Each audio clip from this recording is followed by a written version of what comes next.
All right. You know what? We've talked a lot about him. I'd like to know more about you. Would that be okay? Nefarious is a 2023 movie about a prisoner on death row getting one last psych evaluation to make sure that he's competent enough to get the death penalty that's happening later that evening. Which, is that a thing? I have no idea. Anyway, I wrestled over this movie for a while for one specific reason. And this kind of gets into the idea of quantum mechanics. Now, stay with me. The idea of quantum mechanics where simply observing something has the ability of changing what it is. Now, this movie can very easily be placed inside of a box with a very specific message. However, the message becomes more clear if you're told the message beforehand, or if it's even introduced as a concept, can somehow taint the movie right from the get-go. So, I went into this movie as I did with most movies I watch, not knowing anything about it or watching any trailers for it. It sounded like an interesting premise, and it had gotten a decent rating on IMDb. I also really like Sean Patrick Flannery, who plays the prisoner named Nefarious. So the movie's message sort of came up naturally for me towards the end of the movie as it went along, and allowed me to sort of enjoy the movie on its surface level and then kind of address its message afterwards as it kind of came up. So that said, I'm going to go a little more extreme in the spoiler section for this review, where I'm going to talk about this movie on a very surface level, and then I'll kind of get into the more message stuff in a separate section and my thoughts as to that. Now, the movie starts out with a man in an office that commits suicide. Now, we learn two things during this scene. We learn that the man is a doctor, and that there is some otherworldly force at work, as we do see that there's a picture in the background that kind of moves on its own. So, in some respect, they're kind of giving the game away a little bit in the first 2 minutes, but that's sort of a minor thing. We then find out that a new psychiatrist named Dr. James Martin, played by Jordan Belfi, has been called in to have a last talk with an inmate on death row. He essentially has to sign off on the mental competency of this prisoner so that the appointment with the electric chair can proceed later on that evening. Now, we then learn that the man in the cold open was this inmate's previous doctor that was supposed to do this, but of course, now he can't. So, Dr. Martin is like a relief pitcher, but for psychiatry. As he makes his way to the interview, this setup works really well because it allows for a lot of exposition about the prisoner to be given to this new person, aka the audience. So we learn that this prisoner believes that he is either a demon or possessed by a demon. We also learn that he is extremely smart and a master manipulator. Basically, Martin has about 7 hours to evaluate the prisoner and submit his findings. He's then led into what looks like a giant conference room of some sort in order to have this chat. Now, this essentially sets up the rest of the movie. The entire film, for the most part, is really just this back and forth that happens inside this conference room between Martin and Nefarious. Now, Nefarious is claiming that he is actually a demon inhabiting this body. Now, Martin's job is to find out if he's actually faking it. Now, from a purely film standpoint, this movie does a really solid job of taking a simple premise with very limited locations and making it compelling.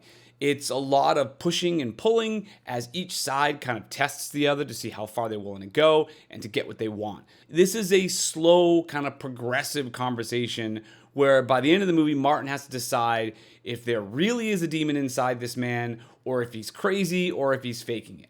Now, even though we're told in the beginning this guy is a master manipulator, we can see that he is able to know things that he otherwise shouldn't. Admittedly, I found this film to be pretty compelling. Sean Patrick Flannery steals the show. His performance is fantastic and just mesmerizing. At first, he has a lot of sort of like these tics and mannerisms that I thought might be a little distracting as it went along, but he was really consistent with it, and his conviction to the bit, I guess, really sold it, and it ended up working really well throughout the course of the film. Now, Belfry's Martin was good, not great. It's hard to work opposite a sort of big performance like Sean has, but he just wasn't able to carve out a section for himself to make it a unique performance on his end. Like, I think of movies like Silence of the Lambs, where, Hannibal's performance or Anthony Hopkins' performance of Hannibal is so profound. However, Jodie Foster was able to sort of find an avenue and stand out in her own right by just sort of working with the gaps in between what Hopkins was doing. Unfortunately, no such luck here, but it's not terrible. He's still a solid performer. He just isn't as memorable as what Sean was doing. So overall, I would recommend this movie just as a compelling, interesting film that has some good performances and a premise that sort of very slowly builds upon itself with nothing more than two people sitting in a room. All right, so to get any further, I'm going to have to kind of dive into some spoilers and that sort of quantum mechanics idea that I mentioned earlier. And so if you don't want to get any sense of this at all and you want to go in as clean as possible, skip this section. Okay, so this is where I need to talk a little bit about the elephant in the room. This movie has a strong Christian message, like really strong. Like I said, I didn't go into this movie knowing anything about the film, so everything came about relatively naturally for me. However, if anyone even has the hint of this might be a Christian film, you are going to look at this in a much different light as this story kind of goes on. So if you go into it with that in mind, everything I'm about to say is going to become extremely obvious, and you will not be able to unsee it. For me, it didn't really come about. There were some hints at it in the middle, but it didn't really come about to me until the very end, where I started to see how kind of pro-Christ this movie was. And no, it really wasn't when Glenn Beck showed up at the end, which I know I'm an idiot and I'm out of the loop a lot on sort of political commentary, but I had heard of the name Glenn Beck, but I really had no idea who he was.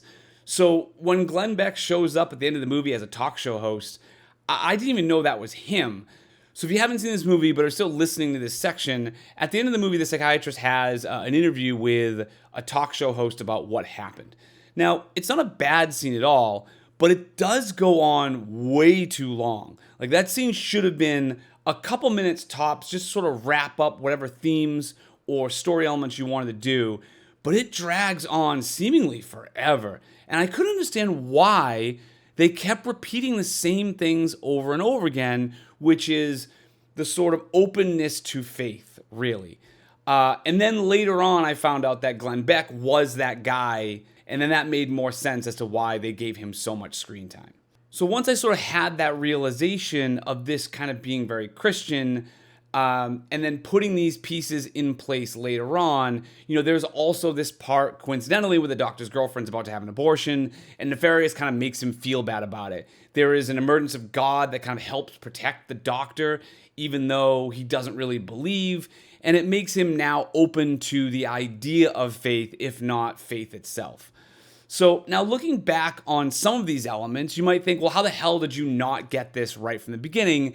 If someone had even mentioned to me that this could potentially be a Christian message movie, I think I would have clued in a lot earlier. Coming at it as blank as I was, I just don't think, it just wasn't as obvious to me right out of the gate. Sure, the abortion thing and the stuff at the end was odd, but I mean, not so much more than any other movies about demons I've seen. I mean, generally any exorcism movie has an element of Christianity to it. But what put up that nice smokescreen is that it introduced all these things fairly covertly.